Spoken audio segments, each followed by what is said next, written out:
Сәлеметсіздер ме? Бүгінгі сабақтың тақырыбы дүниежүзілік шаруашылықтың салаларының факторлары. Дүниежүзілік шаруашылықтың қалыптасу кезеңдеріне келетін болсақ, индустрияландырудағы дейінгі кезең. Бұл кезеңде ауыл шаруашылығы мен қолөнер басым болып, азаматтардың тіршілік ету негізі болды. Өндіріс көбіне шағын жергілікті сипатта болды. Сонымен қатар екінші индустриялану кезеңіне келетін болсақ, өнеркәсіп пен машина жасау даму басталды. Бұл өндірістік қатынастарда өзгеріп, ірі зауыттар мен фабрикалардың пайда болуына алып келді. Ал қазіргі кезеңге келетін болсақ, постиндустриалдық даму дәуірі қызмет көрсету саласының ақпараттық технологиялар мен инновациялардың жедел өсуімен сипатталады. 19 ғасырдағы өнеркәсіпке келетін болсақ, бірінші революция бұл тас көмір болат өндірісі, темір жолдардың дамуы. Екіншіге келетін болсақ, электр энергетикасы, машина жасау және химия өнеркәсіптерінің қарқынды дамуы әлемдік экономиканы жаңа деңгейге көрсетті. Яғни бұл жерде бізде Лондон метросы 1863, Суэц каналы 1869, Панама каналы 1914 жылдары соғыла бастады. 19 ғасырдағы ірі өнеркәсіптік аудандарға келетін болсақ, Қара Англияға келеміз. Ұлыбританиядағы өнеркәсіптің сонымен қатар Рур Германиядағы көмір мен болат өндірісінің ошағы.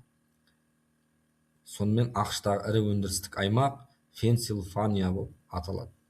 Бұл аймақтар өнеркәсіп революциясының қозғаушы күші болып, әлемдік экономиканың дамуына үлкен үлес қосты. Дүниежүзілік шаруашылықтың салалық құрылымына келетін болсақ, бірінші сектор ауыл шаруашылығы, шикізат өндіру, азық-түлік және орман шаруашылығын қамтиды. Екінші өнеркәсіп, өндіріс, машина жасау. Үшінші қызмет көрсету, сауда, білім, денсаулық сақтау, туризм сияқты қызметтерді ұсынады. Төртінші ақпараттық және инновациялық қызметтер, ғылыми зерттеу, IT жоғары технологиялар дамыған жерлерді айтамыз.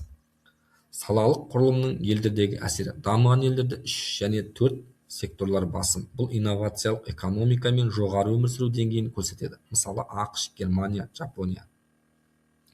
Дамушы елдер 1-2 және секторларды жетекші рөл атқарады. Көбіне шикізат экспорттауға бағытталған, мысалы, Африка және Латын Америкасын көрсетеді. Қазақстанда ауыл шаруашылығы мен тау-кен металлургиясы салалары экономикада маңызды рөл орын алады. Қызмет көрсету секторда қарқынды дамуда.